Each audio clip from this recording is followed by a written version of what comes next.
హైదరాబాద్ రాజేంద్ర నగర్లోని ఓ అనాథాశ్రమంలో దారుణం జరిగింది. అనాథ బాలికలతో కేర్ టేకర్ సునీత అసభ్యంగా ప్రవర్తిస్తోంది. బాలికల దుస్తులు విప్పి ఆశ్రమంలో పనిచేసే పురుషుల ముందు నిలబెడుతోంది. అయితే ఈ విషయాన్ని స్కూల్ ప్రిన్సిపల్ దృష్టికి తీసుకువెళ్లారు బాలికలు. దీంతో ప్రిన్సిపల్ రాజేంద్ర నగర్ పోలీసులు షీ టీమ్స్ కు ఫిర్యాదు చేశారు.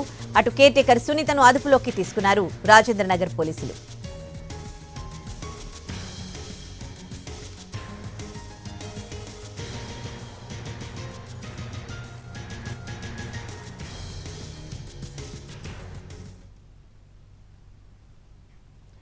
హైదరాబాద్ రాజేంద్ర నగర్లోని ఓ అనాథాశ్రమంలో జరుగుతున్న దారుణం బయటకు వచ్చింది.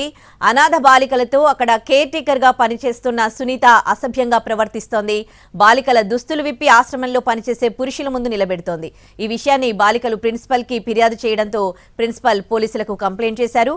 ఇక ఇదే విషయానికి సంబంధించి పూర్తి డీటెయిల్స్ మా ప్రతినిధి రవి లైవ్ లో అందిస్తారు.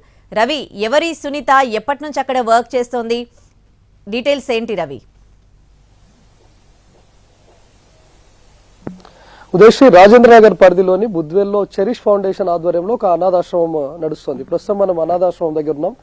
ఇందులో ఉన్నటువంటి స్టూడెంట్స్ పైన ఇక్కడ పనిచేసేటటువంటి కేర్ టేకర్ కొట్టడం, తిట్టడం, దాంతోపాటు చిత్రహింసలకు గురి చేస్తుంది అని విద్యార్థులు భరిస్తూ వచ్చారు. కానీ ఇక్కడ అప్పర్ ప్రైమరీ స్టేజ్ అంటే హై స్కూల్ స్టాండర్డ్ ఉన్నటువంటి బాలికల పట్ల అనుచితంగా ప్రవర్తించడం, అదేవిధంగా వాళ్ళ దుస్తులను విప్పి ఇక్కడ పనిచేసే కొంతమంది మేల్ వ్యక్తుల ముందు నిల్చోబెడుతుంది అని చెప్పి బాలికలు ఫిర్యాదు చేశారు. అయితే ఈ విషయాన్ని ఎంతో కాలంగా కొట్టడం, తిట్టడం లాంటివి భరిస్తూ వచ్చినటువంటి బాలికలు ఎప్పుడైతే వీళ్ళను దుస్తులు విప్పడం, ఒక అనుచితమైనటువంటి ప్రవర్తన కేర్ టేకర్ సునీత కొనసాగించిందో, ఈ పిల్లలు బుద్వేల్ గవర్నమెంట్ స్కూల్లో చదువుతున్నారు. ఆ ప్రిన్సిపల్ దృష్టికి విషయాన్ని తీసుకొని వెళ్లారు. దాంతో ప్రిన్సిపల్ కేవలం ఒకరిద్దరి పట్ల ఈ విషయం ఇలా ప్రవర్తిస్తోందా, లేకపోతే అందరు విద్యార్థుల పట్ల ప్రవర్తిస్తుందా అని ప్రిన్సిపల్ వాకప్ చేశారు. కంప్లీట్ వాళ్ళ దగ్గర నుంచి డీటెయిల్స్ తీసుకున్నారు. మొత్తం 18 మంది బాలికల పట్ల ఇలాంటి ప్రవర్తన కొనసాగిస్తోంది సునీత అని తేలడంతో ప్రిన్సిపల్ ఆ 18 మంది బాలికలను తీసుకుని రాజనగర్ పిఎస్కి వెళ్లి కంప్లైంట్ చేశారు. దాంతో రాజనగర్ పోలీసులు బాలికల నుంచి ఫిర్యాదు తీసుకున్నారు. ఎలాంటి ప్రవర్తన చేస్తుంది సునీత, ఎలాంటి చిత్రహింసలకు గురి చేస్తుందనే విషయాన్ని కూడా క్లియర్ గా 18 మంది బాలికల నుంచి డీటెయిల్స్ తీసుకుంది. ఆ తర్వాత కేసు నమోదు చేశారు. ప్రస్తుతం రాజేంద్ర నగర్ పోలీసులు సునీతను అదుపులోకి తీసుకున్నారు. తను ఇక్కడ 1.5 years గా పనిచేస్తున్నట్లుగా తెలుస్తోంది. అంతకుముందు ఈ చెరిష్ ఫౌండేషన్ కి ఇక్కడ నడుస్తున్నటువంటి అనాథాశ్రమ వార్డెన్ గా ఉన్నటువంటి ఆ వ్యక్తి తల్లి ఇక్కడ కేర్ టేకర్ గా ఉండేది. అయితే తనకు వయసు మీద పడడం, తను వృద్ధురాలు అవడంతో కేర్ టేకర్ గా సునీత అనే మహిళను నియమించారు. ఆ సునీత 7.5 కాలంగా ఇక్కడ పనిచేస్తూ బాలికల పట్ల అనుచితంగా ప్రవర్తించడం, చిత్రహింసలకు గురి చేస్తూ ఉండడం లాంటివి జరుగుతుందని తెలుస్తుంది.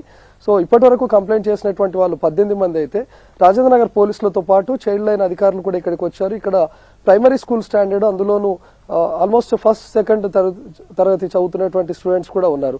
వాళ్ళని కూడా చైల్డ్ లైన్ అధికారులు మొత్తం 42 మంది బాలికలను ప్రస్తుతం చైల్డ్ లైన్ అధికారులు తమ ప్రొటెక్షన్ లోకి తీసుకున్నారు. కంప్లైంట్ చేసినటువంటి 18 మంది నుంచి కూడా స్టేట్మెంట్ రికార్డ్ చేశారు. అసలు ఎలాంటి ప్రవర్తన కొనసాగిస్తోంది, సునీతతో పాటు మరొక వ్యక్తిని కూడా అదుపులోకి తీసుకున్నట్లుగా తెలుస్తుంది. సో ఎంతకాలంగా ఎలాంటి చిత్రహింసలకు గురి చేస్తుంది అనే విషయంపైన కూడా రాజేంద్ర నగర్ పోలీసులు దర్యాప్తు జరుపుతున్నారు. ఉదయ్, అంటే ఎంతమంది ఉన్నారు ఈ కేసులో? అంటే పురుషుల ముందు నిలబెడుతున్నారు, విద్యార్థుల్ని అనుచితంగా ప్రవర్తిస్తుందని చెప్తూ ఉన్నారు కదా, అంటే ఎంతమంది ఉన్నారు? వాళ్ళపై కూడా కేసులు నమోదయ్యాయా, లేకపోతే ఆ ఒక్కరేనా?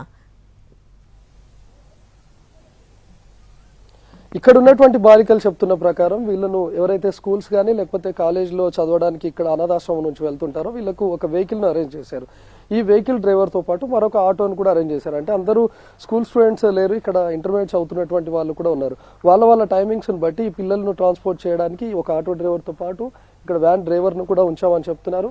లోపల కిచెన్లో సహాయకుడిగా ఒక మేల్ వ్యక్తి ఉన్నాడు. అంటే వీళ్ళ దగ్గరనే వాళ్ళను అలా నిల్చోబెడుతుందా, లేకపోతే సునీత ఇక్కడికి ఎవరినైనా తీసుకొని వస్తుందా అనే విషయాన్ని అయితే రాజేంద్ర నగర్ పోలీసులు దర్యాప్తు జరుపుతా ఉన్నారు. ఎందుకంటే ఇక్కడ అనాథాశ్రమంలో కేవలం బాలికలు మాత్రమే ఉన్నారు. ఇలాంటి చోట వర్కర్స్ కానీ లేకపోతే వార్డెన్ కానీ ఎవరైనా సహాయక సిబ్బంది కానీ కేవలం మహిళలు మాత్రమే ఉండాలి. కానీ ఇక్కడికి మేల్ వ్యక్తులు ఎవరు వస్తున్నారు? వస్తే ఈ వ్యాన్ డ్రైవర్, ఆటో డ్రైవర్ కాకుండా మరితర వ్యక్తులు వస్తున్నారా?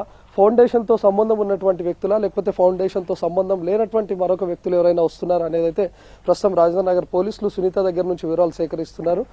ప్రస్తుతం ఇక్కడ ఎంతకాలంగా అనుచితంగా ప్రవర్తిస్తుంది, కేవలం బట్టలు ఇప్పి ఈ విధంగా ప్రవర్తిస్తుందా, లేకపోతే ఇంకేదైనా అసభ్య ప్రవర్తన కూడా కొనసాగిస్తుందా సునీత, దానిపైన విచారణ కొనసాగుతుంది. అందరూ మైనర్ బాలికలు అవడంతో వాళ్ళు బయటకు వచ్చి తమ విషయాన్ని చెప్పడానికి కూడా నిరాకరిస్తున్నారు. ఇంకా కొంతమంది ఇక్కడ ఉన్నటువంటి వాళ్ళు ఎవరైతే హై స్కూల్ స్టాండర్డ్, అదేవిధంగా ఇంటర్మీడియట్ చదువుతున్నటువంటి కొంతమంది మాత్రమే ఉన్నారు.